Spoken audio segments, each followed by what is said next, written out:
రామ్టాక్కి తిరిగి స్వాగతం. నిన్న హైకోర్టు ఇచ్చినటువంటి తీర్పు నగర వాసుల్ని షాకు గురి చేసింది. అవును, షాక్కి గురి చేసింది. ఎందుకంటే దశాబ్దాల తరబడి మా సమస్యల్ని ఎవరు పట్టించుకోవట్లేదు అనుకుంటున్నటువంటి నగర వాసులకి, కాలనీ వాసులకి రంగనాథ్ రాక, హైడ్రా రాక ఎంతో కొంత ఉపశమనాన్ని ఇచ్చింది. ఎన్నాళ్ళలో ఎదురు చూసినటువంటి రోజు ఈరోజు వచ్చిందని చెప్పి ఫీల్ అయ్యారు. ఎందుకంటే తక్కువ టైంలోనే 2 సంవత్సరాల్లోనే ఎన్నో పనులు చేయగలిగాడు. మరి వాళ్ళు ఇచ్చిన లెక్క ప్రకారం 3,300 ఎకరాల పైగా ప్రభుత్వ భూమిని కాపాడగలిగారు. 1,50,00,000 కోట్ల విలువ ఉంటుందని చెప్తున్నారు. నేను ఆ లెక్కల్లోకి వెళ్ళట్లేదు.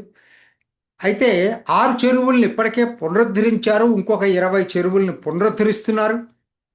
పార్కుల్ని రిస్టోర్ చేశారు. రోడ్లకు అడ్డంగా ఉన్నటువంటిది తొలగించేసి రోడ్లు వేయించగలిగారు. నాలాలకి తిరిగి పునరుజ్జీవం పోశారు. 1 కాదు, 2 కాదు, 2 సంవత్సరాల్లో రంగనాథ్ హైడ్రా చేసిన పని. మరి ఇది గ్రీక్ ఎథిక్స్లో ఉన్నటువంటి గ్రీక్ ఎపిక్లో ఉన్న కొటేషన్ నాకైతే తెలియదు, కానీ మాకైతే ప్రజలకు మాత్రం నిజంగా ఒక దేవుడులాగా రంగనాథు, హైడ్రా సంస్థ ఒక దేవతలాగా కనపడింది. ఇది నాతో పాటు హైదరాబాద్ నగరవాసులు యాక్సెప్ట్ చేస్తారు. రాజకీయాల్ని పక్కన పెట్టండి, రాజకీయ కోణాన్ని పక్కన పెట్టండి. ఇక్కడ మీరు దీన్ని మిగతా దీంట్లో చూస్తూ ఉంటారు రంగనాథ్ని. ఎందుకంటే రంగనాథ్ని వాళ్ళ స్వాగతిస్తున్న వాళ్ళందరూ కాంగ్రెస్ మద్దతుదారులు కాదు. అట్లానే హైడ్రాని స్వాగతిస్తున్న వాళ్ళందరూ రేవంత్ రెడ్డి మద్దతుదారులు కాదు. సమస్య వచ్చినప్పుడు సమస్యగానే మాట్లాడతారు తప్పితే ప్రజలు అందరూ కూడా పార్టీల వారిగా విడిపోరు. దురదృష్టవశాత్తు మనకి అది అలవాటైపోయింది.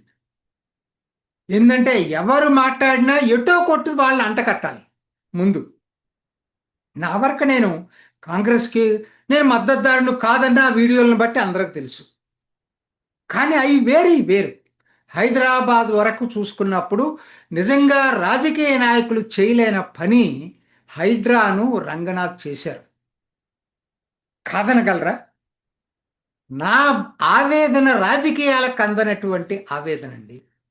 ఇది హైదరాబాద్ ప్రజల కంఠ శోష. చూస్తున్నాం కదా ఇదంతా కూడా హైదరాబాద్లో ఏం జరుగుతుందో. ఎందుకంటే దశాబ్దాల తరబడి ఎవరు చేయలేని పని చేశాడు. అయితే రంగనాథ్పై ఇది చేసినందుకు మాఫియా పగబట్టింది. ల్యాండ్ మాఫియా కావచ్చు, రియల్ ఎస్టేట్ మాఫియా కావచ్చు, కక్ష కట్టింది. అవును, కక్ష కట్టింది. చట్టంలో ఉన్న లొసుగులను ఉపయోగించుకొని ప్రఖ్యాత సీనియర్ అడ్వకేట్లని ఎంగేజ్ చేసుకొని కోర్టుల్లో పదునైన వాదనల్ని వినిపించగలిగారు. చట్టంలో అటు ఉంటాయి, ఇటు ఉంటాయి చెప్పటానికి. వాటిని చెప్పే వాదనలు బట్టే కోర్టు తీర్పులు ఉంటాయి. అటువంటి వాళ్ళ దగ్గర డబ్బులు ఉన్నాయి అటువంటి సీనియర్ అడ్వకేట్స్ని పెట్టుకోవటానికి. మరి ఏమి జరిగిందో ఏంటో తెలియదు, కానీ నాకు కోర్టులో ఎందుకు తీర్పు వచ్చిందో నాకైతే తెలియదు, కానీ ఆ జోలికి నేను వెళ్ళదలుచుకోవట్లేదు.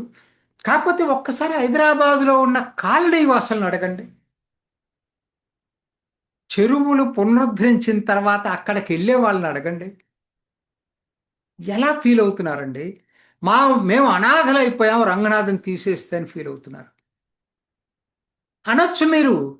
ఏంటంటే మరి రేవంత్ రెడ్డి సోదరుడు అనుముల తిరుపతి రెడ్డిది కొట్టేయలేదు కదా. అట్లానే సాక్షాత్తు చెరువులను నిర్మించుకున్న ఓవైసీ కాలేజీని కొట్టేయలేదు, కానీ అది నిజం.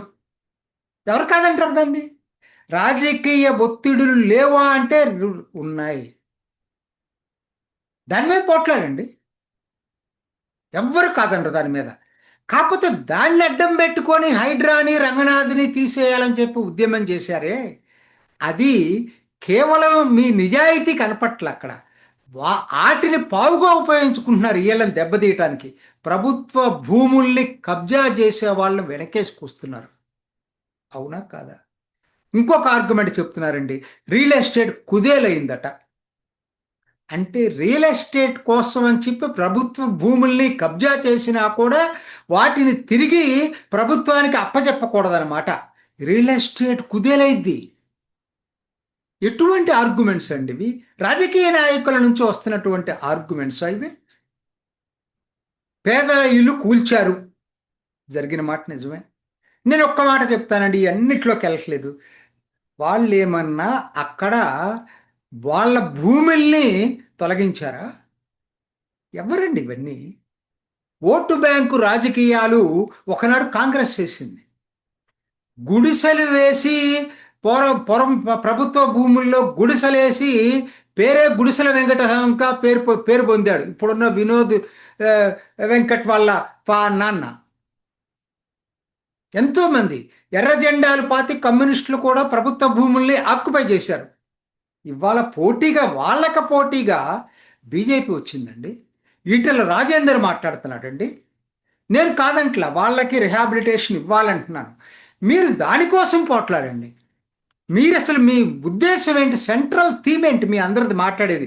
రియల్ ఎస్టేట్ కుదేలైపోతుందంటారు, లేకపోతే తిరుపతి రెడ్డిది కొట్టలేదంటారు, తర్వాత పేదల ఇల్లు కూల్చారంటారు. మీరు చెప్పే నిజాలే, కానీ మీ సెంట్రల్ ఐడియా ఏంటి? అల్టిమేట్గా హైడ్రా వద్దు, రంగనాథన్ తీసేయాలి అంటే అర్థం ఏంటి? ప్రభుత్వ భూముల్ని ఇన్నిటిని ఆయన తిరిగి తీసుకొచ్చాడు కదా. అంటే ఇటువంటి పనులు చేయకూడదు, సాహసోపేత చర్యలు చేయకూడదు. ఇదేనా మీ ఉద్దేశం ఈటెల రాజేంద్ర గారు? నాకు నిజంగా ఎంత కోపం వస్తూ ఉందంటే ఈ విషయంలో. అంటే మీరేదో దేశోద్ధారకులు, ప్రజలను ఉద్ధరించేవాళ్ళు, హైడ్రాని సమర్థించే వాళ్ళందరూ కూడా దేశద్రోహులా? ఏం మాట్లాడుతున్నారండి? ఏం మాట్లాడుతున్నారు అసలు మీరు? ఓటు బ్యాంకు రాజకీయాలా మీ, లేకపోతే ల్యాండ్ మాఫియా తరఫున రాజకీయాలా? నాకు అర్థం కావట్లా. పేద ప్రజల్ని అడ్డం పెట్టుకొని గుండెల మీద చేసుకొని ఎవరినైనా అడగండి. గత 2 సంవత్సరాల్లో హైదరాబాద్ నగరంలో ఏదైనా కొంత రిలీఫ్ దొరికిందంటే అది రంగనాథ్ వలన. నిజాయితీ గల అధికారండి. అటువంటి వాళ్ళని వెనకేసుకొని వస్తారా? అటువంటి వాళ్ళని బయటికి పంపిస్తారా? మీ అంతటి మీరు ఆలోచించుకోండి. ఎందుకంటే ఇది బీజేపీ రాజకీయం అని నేను అనుకోనండి. బీజేపీ అభివృద్ధికి ఎప్పుడు కూడా వెనకట్లేదు. మరి దేశంలో మోడీ చేస్తుందేంటి? ఇక్కడ మీరు చేస్తుందండి. మీరు కాంగ్రెస్ రాజకీయాలు చేస్తున్నారు. అరే, రాష్ట్ర అధ్యక్షుడు రామచంద్రరావు వచ్చి ఇది రేవంత్ రెడ్డి మీద తిరుగుబాటు, ఇది చెప్పెట్టు. మీ రాజకీయాలంటే తర్వాత చూసుకోండి. ఇది రాజకీయాలకు అతీతంగా ప్రజల యొక్క సెంటిమెంట్ రంగనాథ్ కొనసాగాలనేది